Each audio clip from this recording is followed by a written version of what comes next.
Shalom, shalom et bien-aimés dans le Seigneur. Lélo, tout allons dans le livre, il y a Ésaïe chapitre 38, verset 19. Ésaïe 38, verset 19, Maloubanzam de l'Obiboui. Le vivant, c'est celui-là qui te loue. Nasukiwana. Ésaïe 38, 19, première partie seulement. Ézéchias a reconnu que Nzambe nde kaka nde bato ka baza na bomoi nde bakoki kokumisa Nzambe. Ba oyo baza ya kokufa baza so na eloko ya kosenga na Nzambe te mes amis. Me ba oyo baza na bomoi bango nde bakoliwe Nzambe. Bango nde bakokumisa Nzambe. Bango nde bakopesa Nzambe matondo. Bango nde bakoloba asanti sana. Bango nde bakoloba ozana. Bango nde bako célébrer Nzambe na bomoi. Le Père de notre Seigneur Jésus-Christ. C'est lui qui nous a donné Jésus-Christ. Oyo tozali kofete Pâques lelo. Nzambe wana bien aimé na le Seigneur. Oyo apesi biso victoire na Golgotha. Oyo afuta masumu na biso ba nyongo afuta bien aimé na le Seigneur. Nzambe wana lokola Ézéchias kopesa matondo. Ézéchias batindelaki eliwa bien aimé.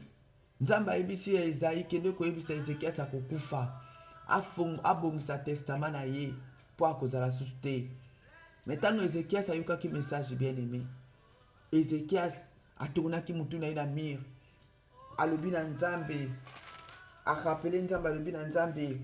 Ô Éternel, souviens-toi que j'ai marché devant ta face avec fidélité et intégrité de cœur. Et que j'ai fait ce qui était bien à tes yeux. Bien aimé, Ézéchias a rappelé dans Nzambe que rappelle-toi, a rappelé dans Nzambe malamu asala ki ndenga tambola ki na kubanga Nzambe liboso ya Nzambe bien aimé. Ati Nzambe moko témoin. Nzambe ayokaki losambo wana. Nzambe alobaki na Ezaïe. Ezaïe azonga lisusu akende koyebisa ye ke akufa susu te. Abakiseli ye 15 ans. Mes amis, combien de fois Nzambe abakisela biso ba 15 ans? Combien de fois? Tozaki bato tozala susu te na mokolo lelo. Mais na ngolu na ye, na bolingo na ye, na miséricorde na ye, na compassion na ye esilaka te. Abakiselaka biso ba 15 ans mikolo nyonso. Yango wana mpona kozalaka na habitude ya koluwe Nzambe. Kaka ba oyo baza na bomoi bien aimé nde bango nde bakoluwe Nzambe. Ba oyo basi bakei baza sino eloko ya réclamer na Nzambe te. Mais yo na ngai, la grâce de Dieu nous suffit. David a dit dans le livre des psaumes 103, mon âme bénit l'Éternel, que tout ce qui est à moi bénisse son saint nom. Mon âme bénit l'Éternel et n'oublie aucun de ses bienfaits. Kobosa na kamala Nzambe to azali kosala kati na biso bien aimé. Combien de fois Nzambe bakisela biso ba 15 ans. Tozalaka bato maladi dia médecin a déclaré bato ba lobby mais lelo ngana tozana bomoi. Nzambe azali ko continuer kosala biso ngolu. Na ngolu na Nzambe azali kosala makamaradi na ngande ko na ngai.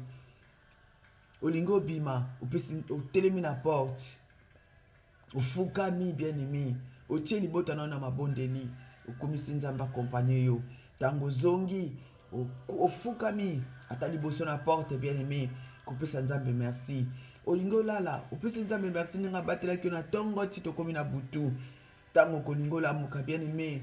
Kofutika la toujours kokumisa Nzambe. Bien aimé na le Seigneur, lokola Ézéchias alobaki na Nzambe merci. Kaka bato bazana bomoi nde bakoki koluwe yo. Soki akufaki ayebaki azalaki alingai kozala na possibilité ya koluwe Nzambe te. Mais Nzambe apesi bomoi bien aimé. Ézéchias azalaki reconnaissant. Toi aussi, na kati ya bomoi na yo bien aimé, zala reconnaissant. Koloba te message eza message ya pamba te yaya. Eza message très important. Maloba Nzambe eza maloba pamba te. Maloba Nzambe eza marteau. Yango yaka ko briser mabene surtout eza kati na biso. Maloba Nzambe eza guérison bien aimé. Yaka ko guérir biso na ba malade.